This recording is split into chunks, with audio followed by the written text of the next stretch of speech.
now. So, hello, Greater Cincinnati Craft Beer Society, and anybody else who is joining us. I'm Jesse, and this is Tom with Brew Minds, and we're here at Urban Artifact with Scott and Brett to talk about the Fire On release. And I see you brought a new guest with us today. Yes. Yeah, so this is George. George, we hired in January of this year, and he's a new brewer. Food science background, so bringing a lot to the table that we appreciate as far as like our brewing philosophy with our focus on science and flavor-forward techniques. And has been doing a really kick-ass job. Yeah, it's been great. Thanks. Awesome. What's up, Facebook? So you had a food science background. Yep. Did you have a brewing background as well before you got here? Not professionally, no. I had But baked homebrew? professionally. Homebrewed a couple of times, but it was predominantly a curriculum that I went through, and a lot of my my chemistry minor really was what I fell in love with as I went through the curriculum. But going into it, all beer. So it was meant to be beer from day one, and then the further I got through it, I started to consider other paths. And I'll be darned if at the end I didn't actually end up exactly where I intended to. It feels amazing. That's really impressive because so many people in college just don't ever do that. I could, yeah. And even myself, I was almost intending to be one of them, and it worked. It was a dream come true. Like with Urban, with Scotty, with Brett, actually a dream come true in so many ways. That's fantastic. I look forward to drinking the beer you make here. I look forward to drinking it with you. So we're here to talk about Fire Iron, which is coming out tomorrow, right? Yes, tomorrow. Right, you guys are just like churning out the special releases. That's awesome to see.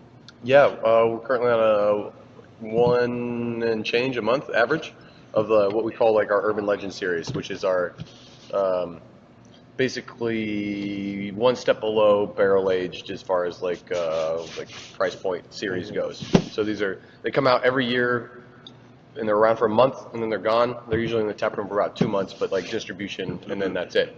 And these beers, we've really fallen into a way, this kind of nice category that we're calling the Midwest Fruit Tart. And it's basically these sour beers that are extremely heavily fruited, and it uses the acidity to balance and enhance the fruit characteristics rather than have one or the other flavor predominate. It's all about balance and drinkability. And we've really enjoyed brewing these, and people have enjoyed drinking them, and so we're excited to keep churning them out. Is this a style you think you'll maybe start to push to get like officially, recognized, or is this something kind of fun for you guys to put out there and kind of market? Good question. Both. So I know that Luke and Garrett over at Streetside are all on board with this kind of nomenclature. Raspberry Beret. They also released a pineapple one, which the name escapes me. But those are kind of akin to that. I know the fellas at Nine Giant, Brandon and Mike, they do a heavily fruited sour beer that they always have on tap. Berliner? Yeah, they're Berliner. And they, Three of those. yes, and they actually fruiting them to the point where we think it qualifies as kind of what we're trying to help define as a style, and they're all on board with it. And I guess the example everybody knows and gives, and I'm not saying that we compare to them, but like you look at New Glarus and what they're doing with their fruited beers, and they're doing like a pound per fucking bottle of fruit. Like that's insane. So we kind of are emulating them in a way, but kind of going our own as well. And we really think this has got some legs and something that the Cincinnati and the region can really grab onto and call their own. Just to FYI, if you make even the slightest comparison to you guys in New Glarus on Facebook, you might get shit on. That's okay. Might have accidentally run into that one. We do Bring- both make Yes. Right. Bring the shit. Call us the shit lords. So tell us all about Fire Iron. Like, what can people expect? What kind of was the genesis for this new beer? The genesis, it actually kind of falls. The inspiration kind of came from palmistry. So palmistry was the one we did in April, and that was pineapples, white guava, and kumquats. And we got guavas this year a couple weeks earlier than we did the previous year, so we let them over-ripen, and the flavor just blew us away of these overripe guavas. They're basically like halfway to rotten. But like just like bananas, like they get sweeter and the flavor intensifies. We were blown away by that, so we thought we wanted to explore guava a little bit more, and so that's kind of where this came from. George, you want to talk a little bit more about fire iron? Yeah, I think that's a great start. I distinctly recollect processing kumquats for palmistry. I don't know why, but there were guavas in the brewery, and it was truly organic in the way that it came about. I mean, it was just like, oh my gosh, these guavas are amazing, and I was eating like 24 kumquats a day at that point. I mean, it's like you pour a box in and you hold one or two back. And See, this is why you look so healthy. It's like they're an amazing fruit. Like they actually are an amazing The fruit. kumquat and beer diet. Right. So he gets his protein and his fruit, and everybody's happy. Exactly right. The guavas just got better and better, and as you said, we had this kind of like non-rigid formula for palmistry in like the descending quantities of fruit to add, with pineapple being the headliner. So changing maybe the fruits that were used to be in the recipe, but that similar formula of guava as the headliner. We're not getting rid of kumquats entirely; they're still in the backup there. And it was just this amazing bouquet of fruits that we wanted to try. I mean, I think we didn't know what we were going to get. We just knew we liked these fruits, and let's make a great beer, right? Yeah, we were just looking for complementary, enhancing flavors for this one. And so, banana isn't very strong flavor in beer, and so but it's perfect for depth and complexity and like a generic tropical fruit flavor. So you take guava, you push that to the forefront, which we did with total batch size with 60 barrels. We used 3,000 pounds of pink guava. Back that up, we used 1,000 pounds of banana, and then that's not really enough on its own to like be overpowering. It's there if you're looking for it, but it adds this generic tropical fruit flavor and also super like creamy mouthfeel. That's just actually what I was going to ask for. I've seen on the social media posts you guys have been talking about it. You describe, and we can kind of see right now that it is kind of a milkshake of a beer. One, was that something that you were really going for, and how? Three parts of that question. One, was that something you were going for? Two, what sort of issues do you run into, like planning you have to do to make that effective in the brewing process to get what you want? And then three, what should people kind of experience as they're drinking this? With it being more like a hazy milkshake beer. Oh, shit, I forgot the first two parts. Yes. The first part is definitely yes. Were we aiming for it to be hazy? For this amount of fruit, I thought we definitely wanted this quantity of fruit. Yeah. Like, we knew what we were going to get, right? Or maybe not. Maybe. Intensity of fruit flavor. We sure. we kind of knew what we were going for and aiming. And as far as like you just use that much fruit, and granted, depending on the fruit you use and the starch content and a couple other things, the mouthfeel will be a little different. But you use enough fruit, it's gonna taste, it's gonna feel like full, milkshakey. So we got that covered. And then the other two parts, man, I'm totally blanking right now. I can't. I swear I didn't even So I smoke think anything it's before I important got here. that although it is Totally very cool. full-bodied, and I want to get your opinion on this too, Scotty, it's massively bodied. We are, jestingly calling this a milkshake beer. This is not a beer made with lactose. There is no lactose added. So we never intended this to be a milkshake. It's just the texture itself is, as you mentioned, so much thicker than a typical beer, and so much richer than a typical beer, that it lends itself to that comparison. As far as the haze itself, I thought you were very cognizant of the haze that was coming, right? I mean, that's most things we It's do are going unavoidable. to be, yeah. Yeah. It's Like- not like it's a problem, but like some beers, like Key Punch, for example, for some reason clarifies, even though there's quite a bit of fruit and citrus. And Well, It's a great thing, actually. We palmistry to some extent will too.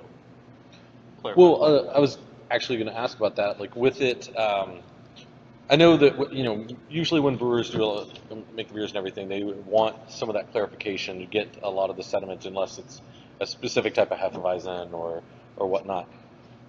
In making this, were you worried that perhaps there might be too much sediment or too much pulp? Like, what sort of, I guess, customer experience were you aiming for. Good question. And you reminded me of what your second question was dealing with the mad amount of fruit. Mhm. So as far as like customer experience goes, like specifically telling that, there's really only one thing we're worried about, and does it taste good? Mhm. Everything else we don't really care. So like, does it look bad? Yeah, kind of. This is kind of in vogue right now, but I think it's delicious, and so that's what we go for. And the big thing is, as far as like getting it filtered enough, it only needs to be filtered enough where it goes through the canning machine. Mhm. Other than that, like, it doesn't matter. Like, don't care. Like, just get it from one tank to the next. Mhm.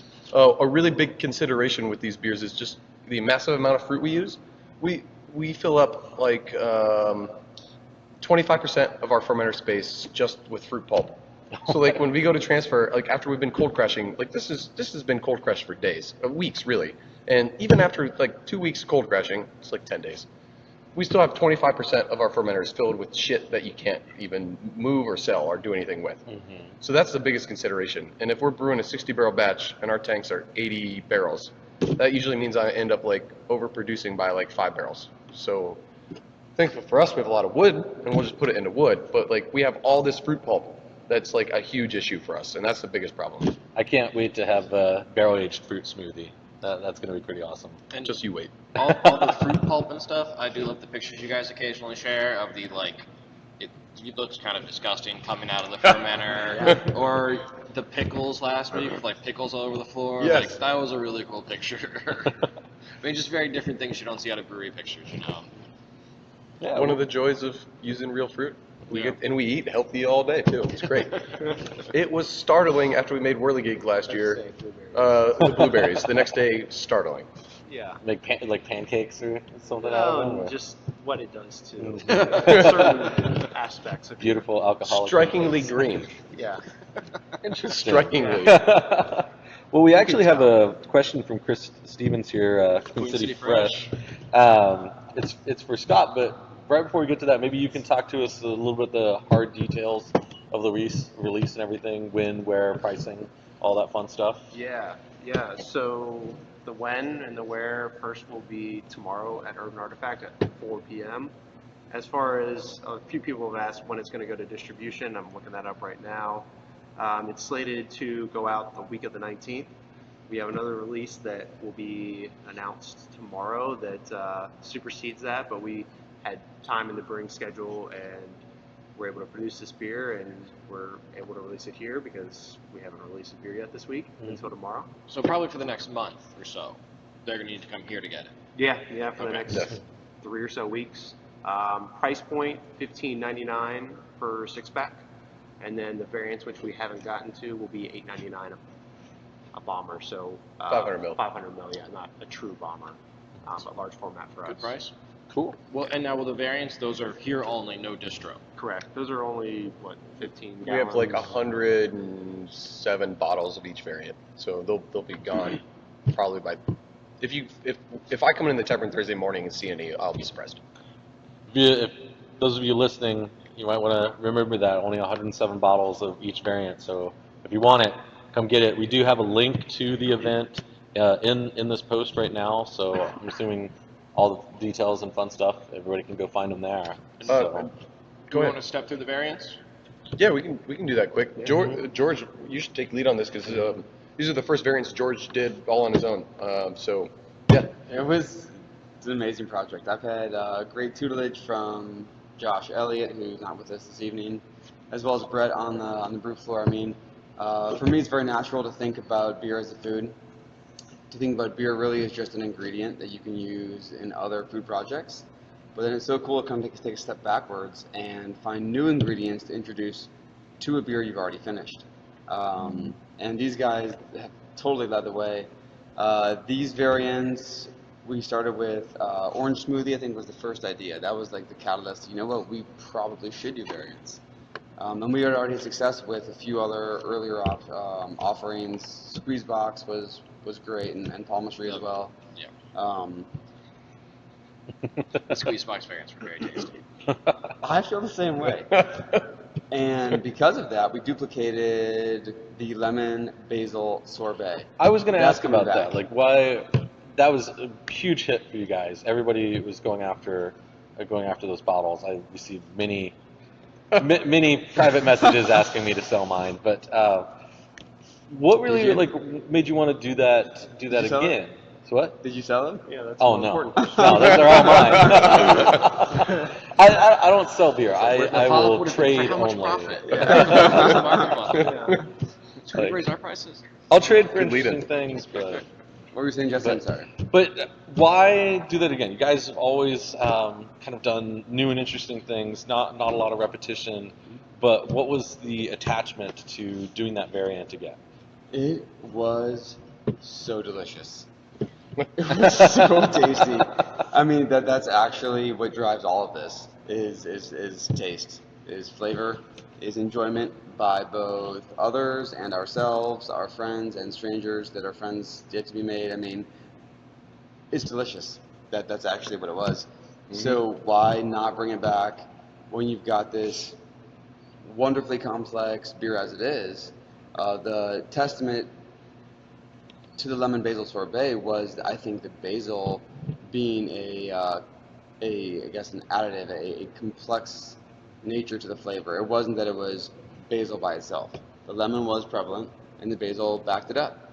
So we already have this really cool thing going on. Let's give it a shot. Lemon basil sorbet came back. Orange smoothie made its debut, which is really cool in that we have Madagascar gold vanilla beans. I had some experience with ice cream a few years ago, and I know at least in the ice cream industry, Madagascar gold vanilla beans are the industry gold standard. No pun intended. I mean, you can get a lot of similar tastes, but that are not quite as rich from like a Tahitian vanilla bean.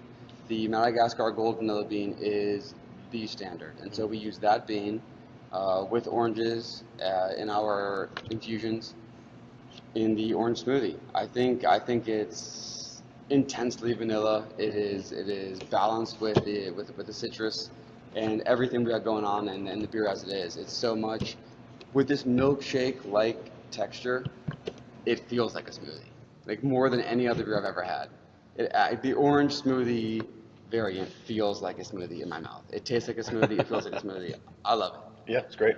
I think you're gonna have an ice cream shop over here do some floats. I would love to. Part of the release. Dojo. There you Just go. down the road. Yeah. And so then is it tamarind? Is that what it's called? I know it's tamarind paste is in there. It is tamarind paste along with, we had probably about 5 spices we added to that one. So we ended upon the final name was Tamarindo. Tamarindo. It's probably not how it's pronounced, but Tamarindo. it's a tamarind-based like soft drink that's popular in South America, Central America as well. I need to try that. It's probably pretty good. I'm a big fan of tamarind paste. I love to make pad thai, and that is a crucial element in pad thai. So Oh shit! I didn't know that. Is that in all pad thai? I feel so ignorant all of a sudden. I'm not sure if it's an all, but I tried a whole bunch of different recipes, and then I saw one that had it, and that it took me forever to find it. I had to go to Jungle Gyms, and that completely changed, and I will not make pad thai without it. Yeah. And every time I make it, I add a little bit more than last time. Just found a new food pairing, so you're gonna have you could do like a whole 4-course meal. It's great, as you said. Oh, that's a great idea. I love tasty stuff. I guess we do. Yeah, and then the last one is the pack and heat, right? Pack and heat, and that's kind of I think we might make that more and more unique each time we go around with it. Heat pairs so well with so many of our beers. And there are different intensities, but also different pepper flavor profiles you can use. So this time we chose the Serrano and Jalapeno blend. I cried a little bit. Not when I drank it though. It was actually really, really approachable. You get the Serrano aroma more than anything else, and you get a nice flavor from the heat, but it's not overwhelmingly lingering. I've had a lot of beers in the past that are just they're sincerely hot. This is great. I think it's more approachable than a few other pepper beers I've had of late.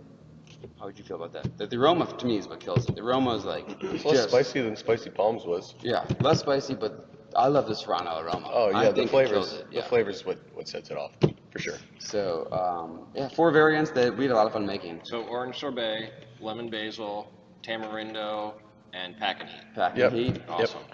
Where did you guys? I just have to ask this quick, and then we need to answer the Chris Stevens question. Where did you guys get Sorry, Chris. the idea for the name Fire Iron? Like, what caused you to call this beer Fire Iron? Scotty, you want to take this one? So yeah, all of our beers are artifacts of some sort. So things that used to be commonplace and no longer are in society. Doesn't mean they do not exist. But so we keep with that branding theme, and I think it helps with the consistency and the feel for the brand, and it also then helps drive the artwork. So I think this was Josh on Fire Iron, or he came up with the concept behind the image of the actual handgun. Yes. But yeah, I mean, it's very much at this point a entire group effort, and it definitely helps with everybody's different personalities and experience and just viewpoints to help round out the portfolio. Gonna have to have like a all Western movie themed release, playing them up on the screen. Well, that's great because this ties into Queen City Fresh's question. He says he has always loved the Urban Artifact labels, is interested to know more about Scott's background and his approach to their branding. Also, what other brands from a design standpoint does he admire? So I can to clarify, there's two Scotts, right? So not everybody knows that because it can be confused. But Scott Hand, not myself, actually does the artwork. We did an entire, branding document of brands we liked. Modern Times made it on there. I know Scott's like personal favorite is 21A. He Oh, yeah. loves their stuff. Yeah, 21A. So those are just a couple of brands like off the top of our heads that they really liked. This doesn't really look anything like 21A, but he's a big fan of his. Well, no, it's actually kind of a big talker. I know everybody has loved the hand-drawn look that your cans have come out with, and I think that's been a big selling point because it definitely there's a big scrum to separate yourself when you're on that shelf, and you gotta stand out when you're fighting for all that market share. So What was necessity is the mother of all invention. We don't have a budget for branding, and this is what Scott Hand is able to do. And so this is what we did, and he killed it and continues to. I always say that there's public Scott and secret Scott. Yeah. So Oh, that's a good way to put it. I like that. We call them good Scott and bad Scott. But public and I secret, want to ask like. which one is which. You can put two and two together. But that We actually all raises, have good and bad selves. Let's be honest. I was That's a good actually going point. to ask that same question because I love the artwork on the variants. Like the llama with the boots, the iguana or lizard with the hat. Like, I just think that stuff's awesome. Yeah, that's one of my favorite stories of Scott Hand because the first time we did that was Squeeze Box, right? And it was like coming down the wire. We had to get these things done, and I went to bed. We use Slack for communication, and when I woke up, there were these 5 characters, and they were all they all had a Squeeze Box in some shape or form playing it, and it's like, Scott, that's awesome, but like, what happened? He's like, well, I could have just written a ribbon with what each one was, but I decided to draw animals, and he just like stayed up and drew animals instead of like going to sleep or maybe spending time with his wife, and just like that was like the beautiful like insanity that he brings to the group. I think we all do, but it was just really awesome to see and how well it played out. And I think at this point it's probably gotten a little easier because he's kind of laid that groundwork. But he's always been an artist in some way, shape, or form. He plays or played multiple instruments. The accordion. Yeah, the accordion. The squeeze box. Right. Thank you. And he's done paintings and other things. There's other artwork that Scott's done that is in the tap room that you might not necessarily attribute to him immediately. So tomorrow, 4 p.m., Fire Iron 6-packs are $15. $15.99. 16. 16. And the bombers are all, or 500 mils are all $8.99 a piece for the 4 variants. Yep. Awesome. Everybody remember that for tomorrow. Yes, that was a long way to get to that concise statement. I just want to bring it back around. Yes, that was good. That was good. That does remind people were so in love with the characters during your anniversary. Did you track how many people actually tried. got tattoos? I know there was like a round of people who were getting like Urban Artifact tattoos. I think the llama was a Heck yes. big fan. That's amazing, Jesse. I had no idea. Did you know about this? No, not that people actually did it. Oh, someone did it? Oh, that's. Oh, we didn't do it. Well, It- we it brought didn't the llama happen. back. I saw there were a lot of people saying that they were going to, but I didn't see any posts after it, and then I was off to doing other things. So If someone is still interested in that tattoo, we will pay for it. If someone wants to get one, so come on down. We'll I'll have to go bring my down to wife down. Dana's. She's got a bunch of tattoos. She'd love that. Got a shoulder. I think. So, Jesse. I'm digging that armadillo. Yeah. Anyway, sorry. So, Jesse, this is a very hazy beer. Did I cue that up well enough? Said it right in the teeth. You're no Dean Martin yet, but we'll get you there. Yeah, that part of our excitement of coming tonight and doing that is that, as everybody knows, pretty much for the past year, Cincinnati has been taken over by what I would call hashtag haze craze. Is that the? Is that I mean, the- it's, yeah, it's is that Justin the answer? Timberlake. Is that Hashtag. It was Justin Timberlake, and who's the one on NBC? Jimmy Kimmel? No, not Kimmel. This guy from SNL. He always laughs at his own jokes. Oh, yes, that guy. Yeah, they did a whole skit. It's hashtag. No. Anyways. Anyway, So, hazy beers. so there's one brewery in town that releases at least one hazy beer a month, and then everybody's kind of put their own spin on it. Was releasing that beer? Was this kind of is this part of the haze craze at all? Did you want to kind of take it and put your own spin on it, or is this just kind of happenstance that it's going on at the same time? It is entirely happenstance.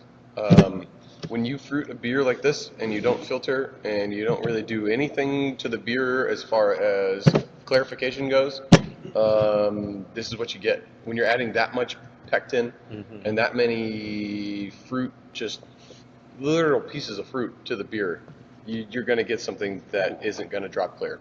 And that's what we got. And we embraced it from the get-go. And it's something that we're really, I don't know, I'm proud of it. I think it's cool. Yeah.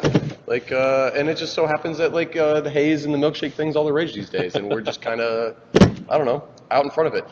And proud of it for the reason that, if you just were to dump fruit into beer, it won't look like this. It'll just fall to the bottom. So like, it's really great for us to have actual fruit. I mean, one of I think the company's tenets at this point is like real fruit matters. Right?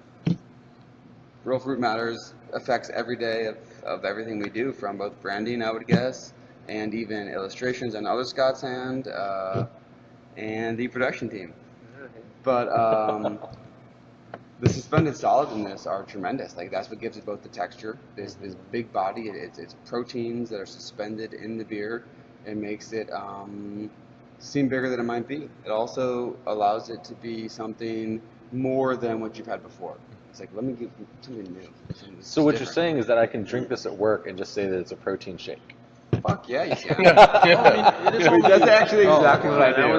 it is 7.7. I was like, it's only like 4%. No, it's 7.7. So that's probably not going to work that well. Well, that mouthfeel really allows it to be more masked. I mean, we're not intentionally making beers that are.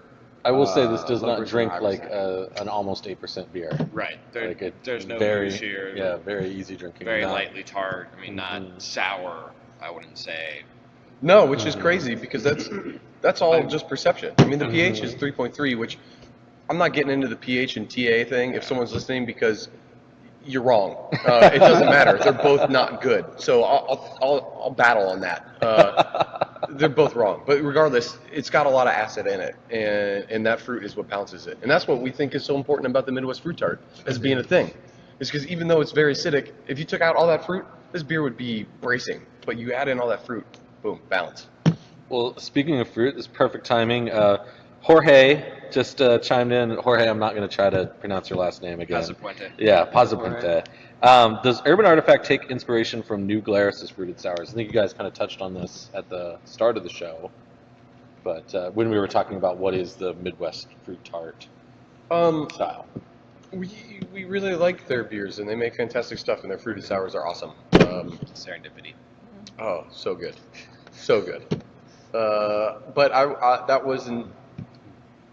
If anything, it was more like coincidental. So like when an artist like listens to a lot of bands they like, and their music kind of reflects that. It's kind of the same way. We didn't set out to copy them. We just like to drink their beers in that style, and we kind of ended up falling into our own thing that's very similar. So I want to follow up on that. One of the questions I've been wanting to ask, and you just said real fruit matters. Yeah. I feel like when Urban Artifact first opened up, it was wild, sour, tart, wild culture. I don't really remember a lot about fruit then. You guys may have had one at first, but I just don't remember it. Now I feel like, yeah, you guys still got Finn, but I feel like so much other stuff has become, and maybe that's just what's getting popular and what's getting hyped more, but there seems to be a real fruit focus. How did that change? Yeah. Did you just like Key drinking them? Punch. I mean, really, Key Punch. The first time we brewed that beer was when it changed. Which was 2 years ago and change. Yeah. So I think it was 3 months in maybe of us opening. That's when Thereabouts. first did Key Punch because we had the traditional Goza, and just people went crazy for it, and we loved it too. So the next step in that kind of evolution of adding fruit to the tart wild sour beers was the gadget, I guess. I mean, Yeah. there was other things in there, but that was the next like biggest step.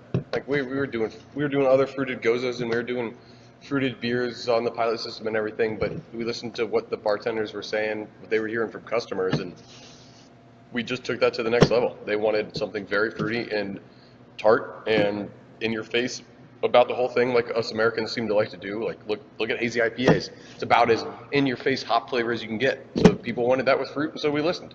And people don't like wild beers, and we hear you. So we're not doing them nearly Okay. as much. I would take issue with that. If you don't like wild beers, you're wrong. I agree. Wild beers can be tricksy, but there is a long history of fruiting sour beers to minimize the sourness. Yeah.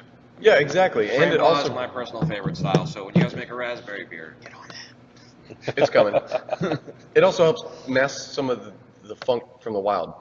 And that's something we learned the hard way. And like we made a wild blueberry beer whirligig, which we're actually modifying this year. But last year it was phenomenal. It was one of my favorite beers, and it compares very well to other wild blueberry beers that we've tried on the market.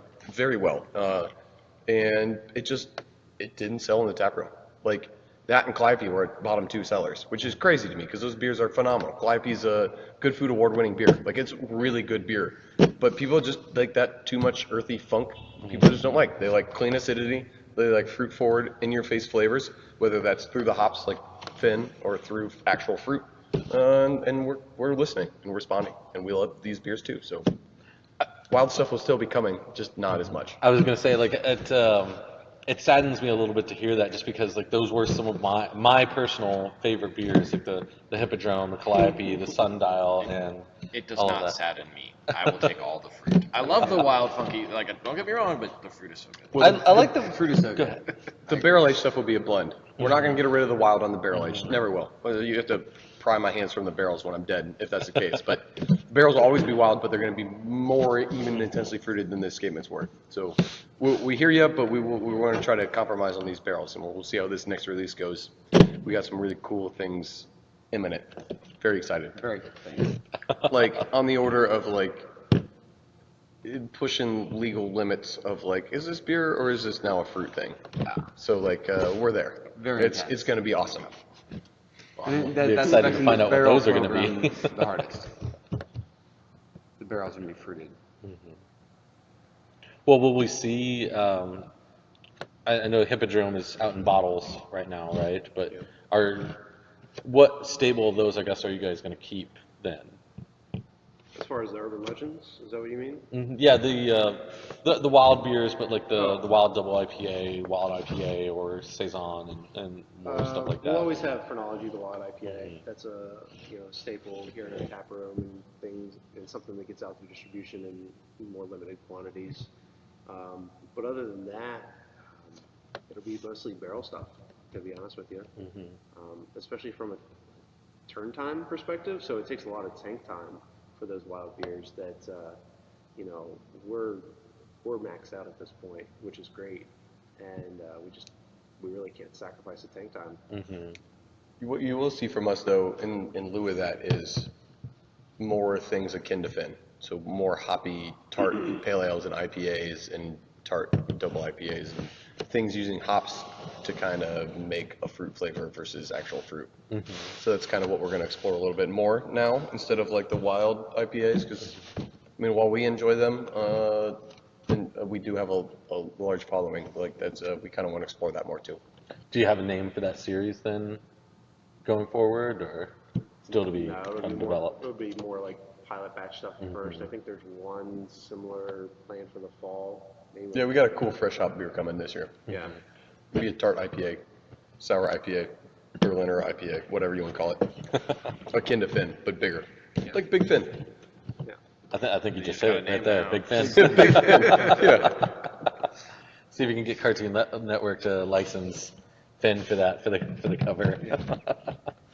But I think you had some more of the technical questions Well, to get to. I'm really curious about the fruit.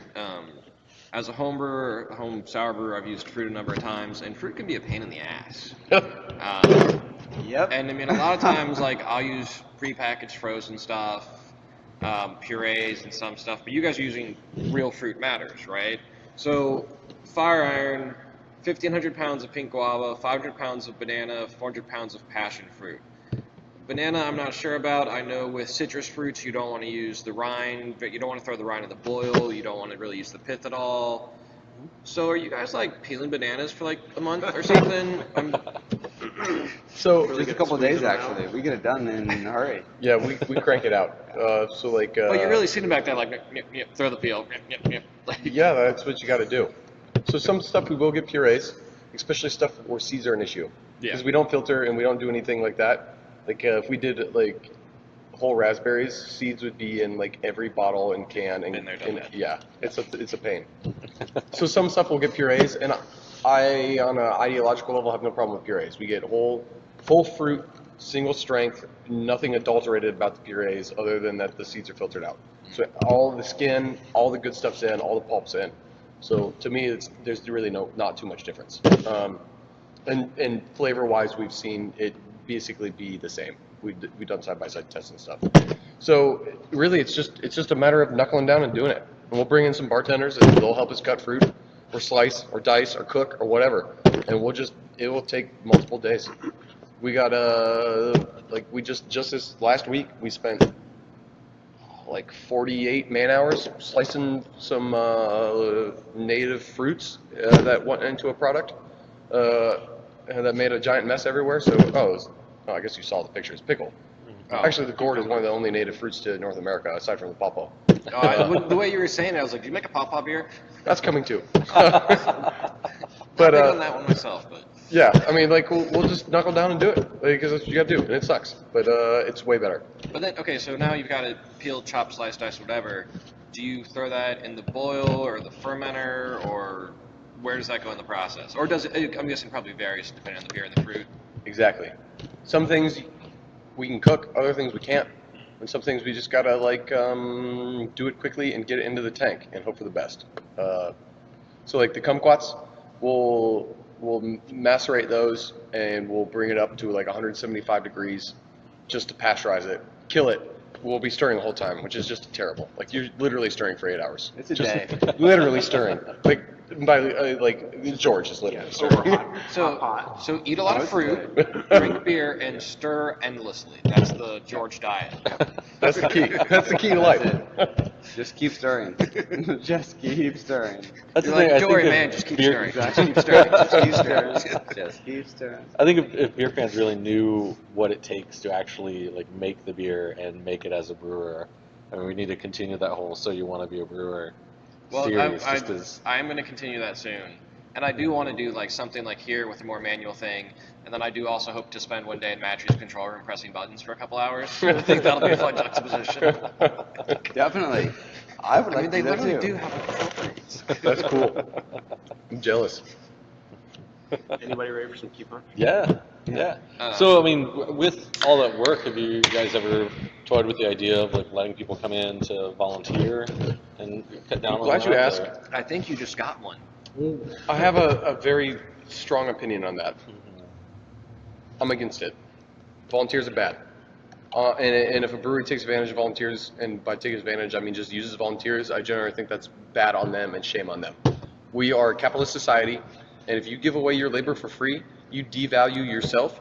You make it acceptable for these employers to treat people that way without paying them for the work they're doing, because they're going to profit off your work. Even if you get free beer, how much is that free beer really worth? How much did it actually cost them? Not that much. And not only that, but it devalues all the people that they do pay at their brewery. And so if I just have someone come off the street and like, oh, I'll cut limes for a couple days and like take some cases home. Well, what does that say about how I think about George and the work Right. that he does and what I'm paying him? I'm basically saying like, you're a schlep. Any idiot can do it. Like, why the hell do I even spend any time on you? So yeah, I'm against it. And shame on you if you're a brewery owner out there and you use volunteers for any of your work. Suck it up, put some extra hours in, or pay someone. So, what would you say to people who want to become a brewer, like the homebrew guys that want to take the next step? Or so I actually, when I was running about doing the WCPO thing, I would routinely get people coming up and say like, "Hey, I love craft beer. I want to find a way into the industry. What's the best way into the industry?" So how would you answer that? if Jorge's that going to person- appreciate this answer. Well, first you'll make more money as a bartender than as a brewer. So if you're looking to make money, it's not brewing. If you're looking to like, I don't know, any romantic idea you have on brewing, it's gone. Get rid of it. It's not that. It's cleaning. It's hard work. It's schlepping kegs. I mean, if you have a romance for scrubbing things, Perfect. totally romantic. You're gonna be in so good then. Other than that, it's study and show that you want to get into it. Don't just say you want to do it. You've been a lawyer for 20 years, great, and now you want to get into brewing because you want to change your pace. Well, what does that say? That says to me that you're flighty, you don't really know what you want, and you have a midlife crisis. I don't want that.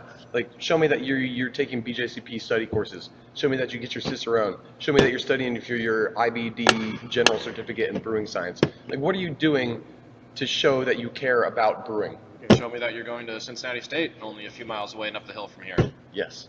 And get a job in the industry, even if it's loosely connected.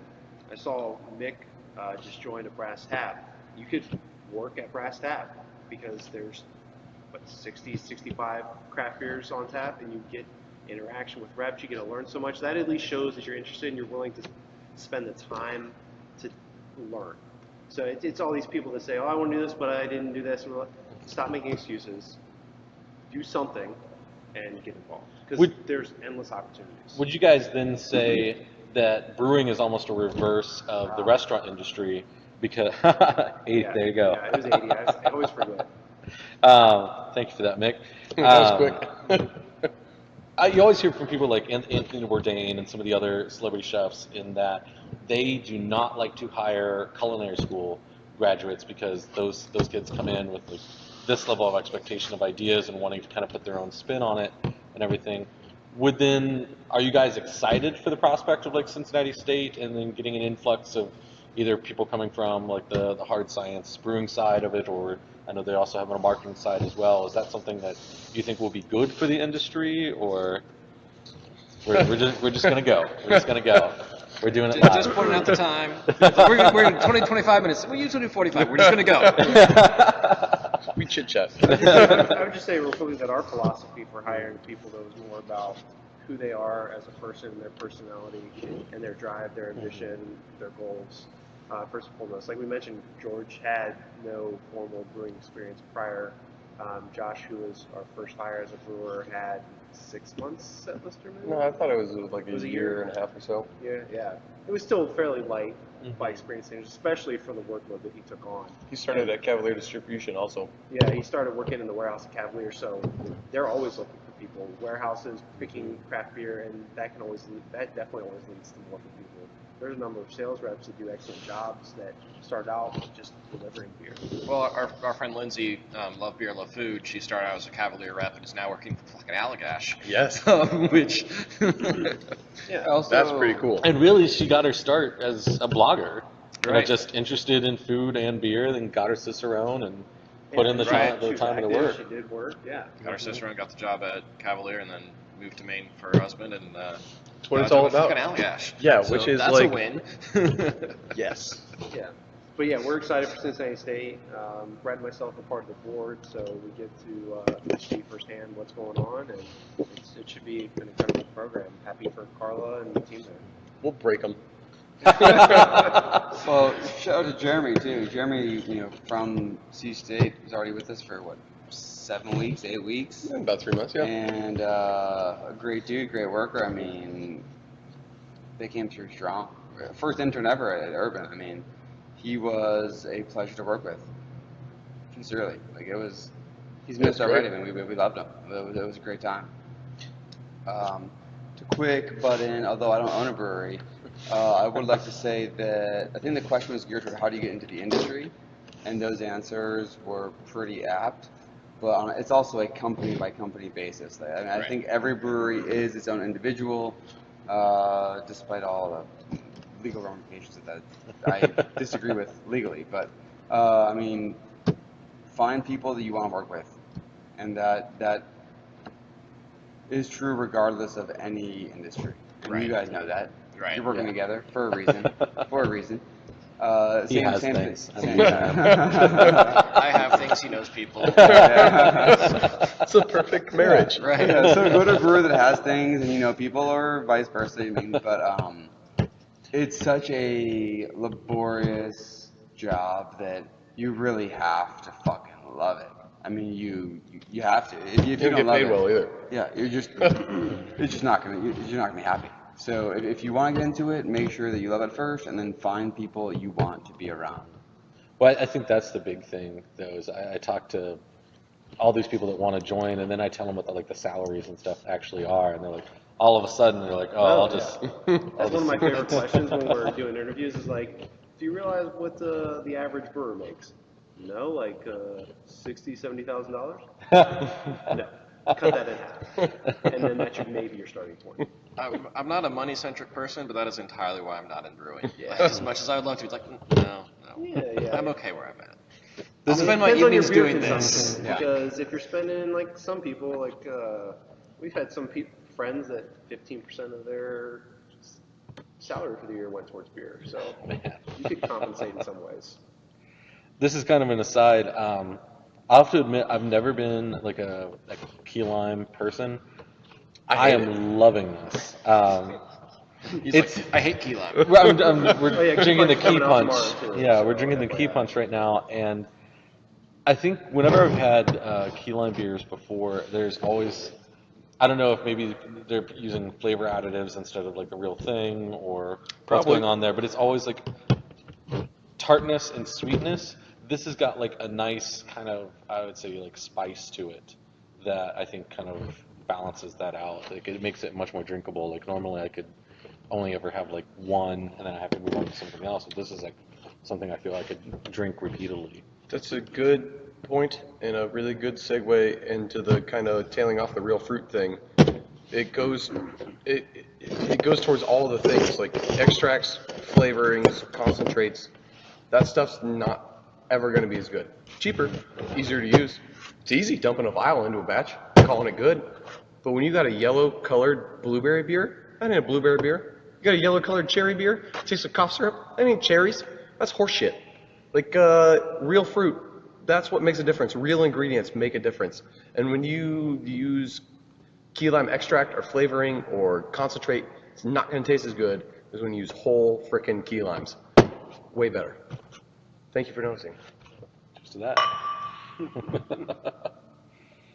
So I'm waiting for the texts and emails tomorrow from the other brewers. Like, what the fuck, Jesse? Yeah. Bring it on. I'll call you out. You know who you are. On that note, it is nice to have a goza with real sea salt and coriander. What's the next question? We're going to start throwing shade. Well, I think my next one, it goes back to like the New England style IPA thing. Yeah, Come full circle, Yeah, I do kind of want to get into that just because I feel firemen and this are kind of going to go well together. What is your guys' take on the New England IPA style? I'm not asking about specific local breweries or anything, but it's more, I've seen in GCCBS this just like take Lust. over the talk. Like it is, it's all everybody talks about to the point of which it's annoying. Like I find the style interesting, like it's not something like I'd want all the time. I don't find it disgusting like barley wines, but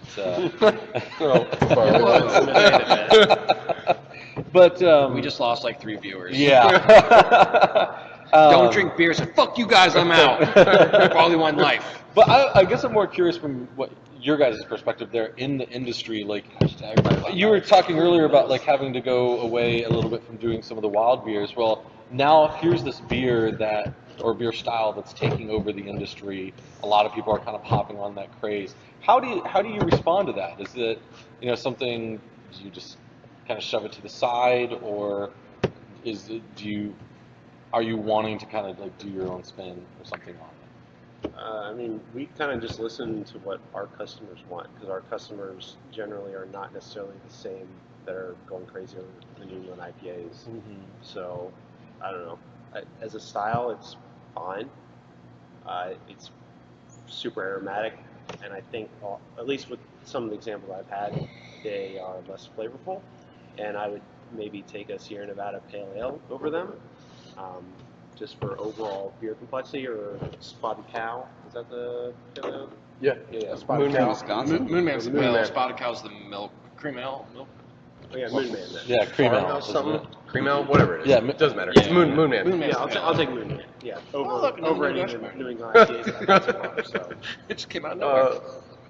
To display a little hubris, we don't chase trends, we don't ride waves, we create waves. So, fuck your trends. We're going to do our own thing. Well, that was kind of one of my questions about the fruit. Fruit is exploding. I mean, you guys are making fruit beers, and then you make fun variants of the fruit beers. A lot of breweries are taking their normal IPA and making a summertime variant with a certain fruit or something, and that's become a huge trend. Some breweries seem to be fruiting every single thing. Ballast Point. So I was kind of curious if your level of fruit use was reflected by that at all, but it sounds like you just wanted to balance the acidity and get some flavor. That's what we like to drink. And we don't take a beer and try to jam something into it. We design it from the ground up. So like this beer, this base beer is all about highlighting and showcasing the fruit. So we used a very, very light pale malt, not Pilsner because we didn't want the grainy character, and then we threw a bunch of rice on it, like 10% rice, because we want to try to dilute that malt flavor down even further. Similar to Gadget, we wanted it to kind of be like jam and toast type flavor. So we threw on Maris Otter and then a little bit of aromatic malt, because we want this kind of like toasty back note to like the super jammy. Something like Operation Plowshare, which will be scaling up this year. We wanted this really intense donutty malt flavor on the background, like fried dough, which was a little difficult to achieve, but like we threw in a bunch of different roast malts, and I think we did a pretty good job on that beer, and I'm excited to scale it up. And so it's not a matter of, like when you just like jam things on top of each other like Sculpin, it's not going to taste as good when you actually design a beer around a target flavor.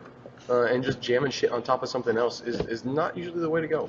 So if you guys decided that you wanted to drink a New England IPA style beer, you'd be open to doing that. You're not against them. It's just not what you want to make right now. You're not concerned about that trend. I think they're the best IPAs out there I currently. couldn't agree more. They're not bitter. They're super hop flavor forward. They're fantastic. They're almost like what we're doing except for IPAs. I really enjoy it. However, Not a fan. to clarify, I really like this one. Nice job, Braxton. Yes, we're drinking the Braxton New England style IPA with Citra and Mosaic that Jesse brought for us from this weekend's release. but not For anyone because of the curious. haze. Not Like, yes. I am like Brett. My favorite IPAs are any IPAs. That's coming from an IPA hater. I don't typically drink an IPA. I think that extra juicy characteristic of an any IPA versus a West Coast IPA or what have you benefits the beer. I prefer those juicier notes versus a more bitter characteristic. I don't enjoy an overly aggressive bitter beer. That's purely me though. But I also want to clarify that none of the Midwest fruit tart is hazy because the NEIPA is hazy right now. Right. They're both hazy. They're both, or one is very much in vogue right now, and one we hope will be in vogue very shortly. But the haze is actually a sincere coincidence. But we were not meaning to make a hazy beer. So why don't you like them? Well, they do seem to be pretty in vogue. Yep. I was actually talking to somebody in Atlanta who I believe it was Squeezebox that they were loving.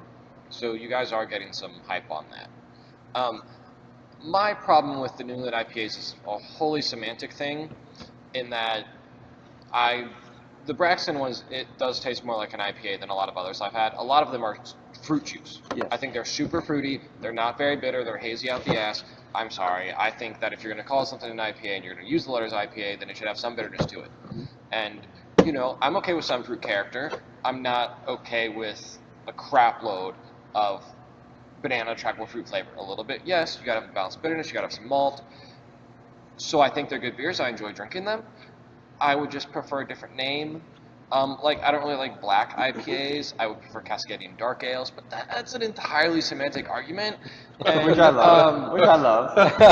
And You fight a good fight, sir. there was an episode of The Simpsons where there was a newspaper article with Grandpa, Old Man Yells at Cloud, and I've taken that, and it's Old Man Yells at Cloudy IPA, which is That's good. Well, no, actually, that was kind of what I was trying to get at a little bit earlier. With your guys' Midwest Fruit Tart and then this New England IPA, I think BJCP just recognized New England IPA as its own thing. I thought it's a not in subset of, 2015. in the most recent, the 2017 edition. Yeah, I don't think it's out yet. I haven't seen I it. could have sworn there was a headline or something about it. April Fool's article. Yeah, there was a discussion in Now I 2015. egg on face. Well, there was No. also there was a beer advocate op-ed piece where whatever those Boner brothers they put out a thing this is actually a style, get used to it. So there is that's that. probably what I saw. But Allstrom Brothers. Yeah. to the question that I wanted to ask, so you guys are kind of creating your own thing, and then the people hopping on that trend, they're creating their own thing. Do you think is it time for people to care less and less about BJCP and Yes. true guidelines? Is it run its course? Is it necessary Well, anymore? from the guy trying to create the Midwest Tart Ale? Fruit tart. Fruit Tart Ale? Yeah. Don't act like you don't know. I can remember exactly how you phrased it. But, that's totally not a style, so you definitely have to say, screw styles, drink Midwest Fruit Tart Ale. Yeah, it's kind of I don't know it's politician speak, I guess. Saying one thing and doing another. And I do agree that there needs to be a lot more flexibility in the styles than there are, but they do mean things. And especially if you're going to compare two different things to each other, that's when style guidelines become helpful. Yes. I would just prefer more style guidelines and less Right. flexibility, because the reason why we use that terminology is to set the bar for what to expect for a consumer. Whereas if we just call it a sour fruit ale, that can mean so many different things. How much fruit? Is it a pound per gallon? Is it 2 pounds? Is it 3? Is it 5? Is it, what's the expectation? And I think all these things just take time. I remember 4 years ago, I was like, what the hell is a Goza? And 3 years ago, I was explaining to other people what a Goza was.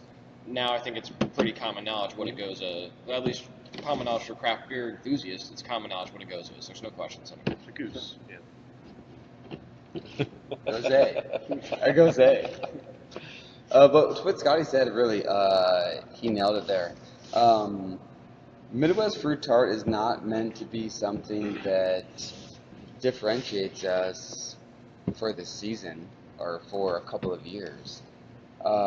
We, I think, collectively feel that there just should be more styles available to make beers of. Like the BJCP is wonderful.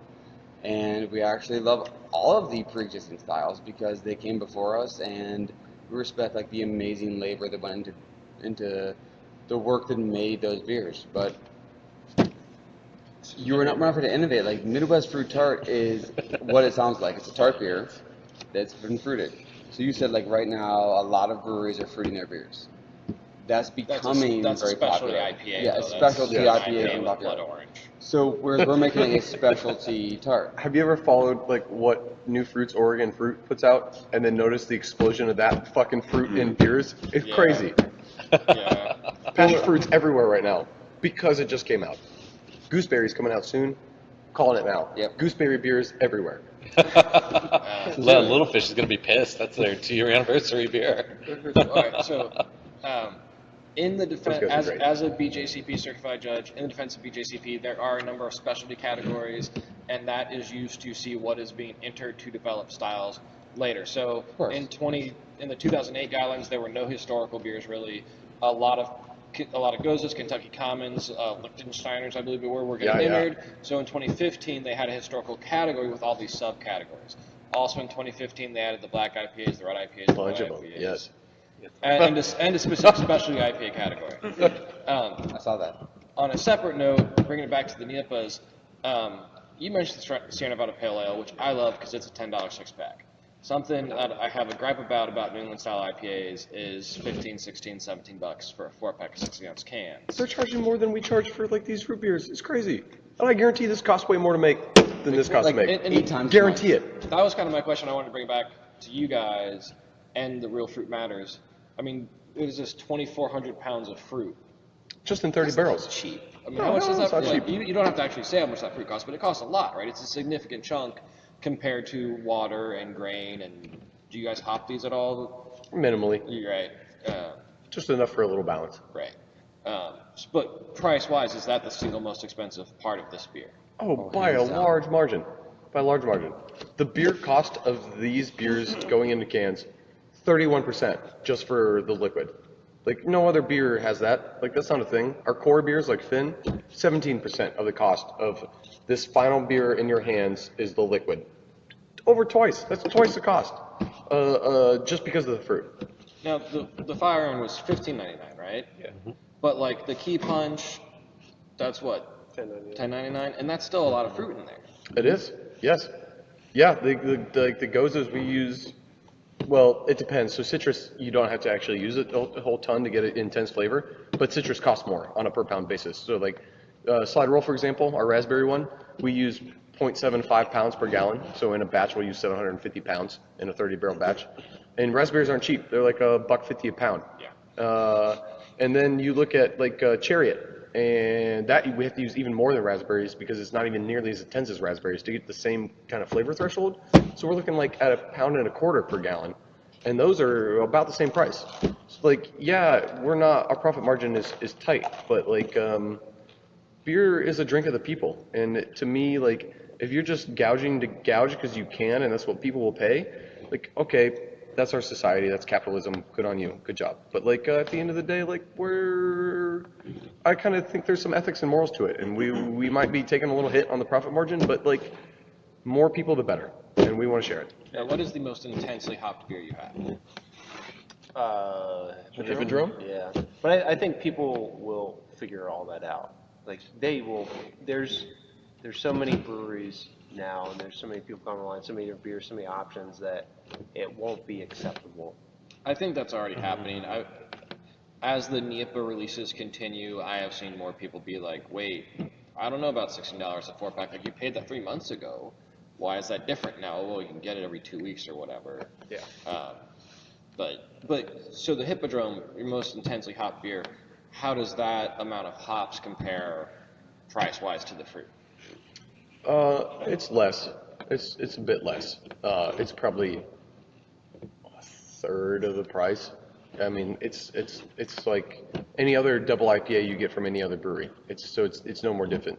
The expensive part for Hippodrome comes into us is the huge amount of tank time it takes. Yeah. Like we're looking at 45 days minimum tank time for Hippodrome because it's got that wild yeast in there for flavors to kind of resolve and develop. So that's where the price increase on that beer comes from. Is like in that amount of time I could turn over that tank like 4 times, but yeah, we like that beer and we decided we want to sacrifice that tank time. But yeah, hop beers aren't like it's crazy. I don't know. It's crazy. Well, I think that's as good a place as any to run back to going over the specifics for tomorrow, so everybody at home knows. And then we've taken up enough of your time tonight. So. By the way, there's a reason we're talking today. Yeah, again, 4 p.m. tomorrow, $15.99 for Fire Iron 6-packs, $8.99 for 500 milliliters of the variants, Tamarindo, Orange Sorbet, Lemon Basil, and pack and heat. Nice. I think you just found a new sales associate. And Key Punch, 1099 6 Right, and the return of Key Punch, and Key Punch will be around all summer. Yeah. Yeah, a couple months. But only 107 bottles, Of the correct, variant. of each of the Of each variants. variant, So if yeah. you want them, you're going to go fast. We also